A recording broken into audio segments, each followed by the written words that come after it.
Well, when it comes to retailers, Walmart is one of the biggest names in the U.S. In China, it is, of course, e-commerce giant Alibaba. So what do the latest earnings from these two giants tell us about the state of the consumer? Jared Blikre is here to break it all down for us today. Jared. Yes, Akiko, it is tempting to compare retail giant Walmart to China's Alibaba. And if you're looking at the stock prices today, well, they're both having their worst days in a year. But the reasons why shareholders are selling today, they reflect very different dynamics at work in these two commerce monsters. Now, sales growth at Walmart, that slowed to 5.2 from 5.7%.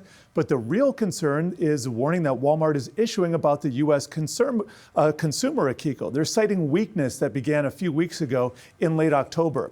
For all the talk of recession, employment has remained solid in the U.S. as consumer has been resilient. Now, Walmart is an important bellwether that could reflect potentially an early turn. Meanwhile, Alibaba's revenue growth, it also shrank, but it remains higher at 8.5%, and that's a nice pop. We had 13.9% last quarter. In fact, sales at Alibaba, that growth was north as 50% as recently as 2021. But in the post-reopening environment, that prior quarter was the high. Now, expectations for the next two reporting quarters are 9.8 and 8.5 respectively for Alibaba, and with Walmart, they are a bit lower at 3.1 and 3.5%. But the big two concerns at Alibaba are the slowing Chinese economy, along with the U.S. imposed export restrictions on the state-of-the-art semiconductors. Now, Baba management surprised investors by announcing they're shelving a plan to spin off their lucrative cloud business. And in the chart, we can see that long-run expectations about China GDP, those are going to shrink to about 3% in the next decade. And that is a far cry from the 10% growth earlier this century.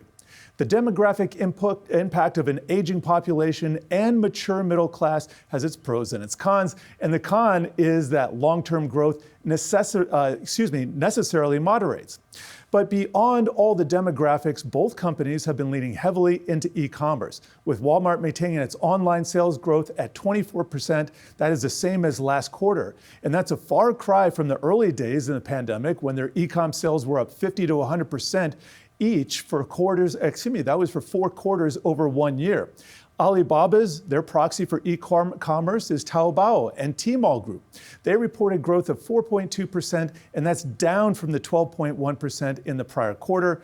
Baba is therefore trailing Walmart's e-com growth. As a U.S. giant, it's finally catching up. And despite all the headlines about soft China growth earlier this year, along with disappointing post-COVID reopening, Walmart sales and comparisons have been up healthy recently in China. They're up 18.6 in the reporting quarter, up slightly from the prior quarter, and down, though, from the 25.5% recorded 2 quarters ago. And finally, if we can compare the two stocks here, I was looking at the 2-day total here. You can see Alibaba is still down 9% today, Walmart down 7%. But let me just show you a 5-year chart. This encapsulates what happened over the pandemic. Alibaba here peaked in late 2020. In fact, that was the same year as the pandemic.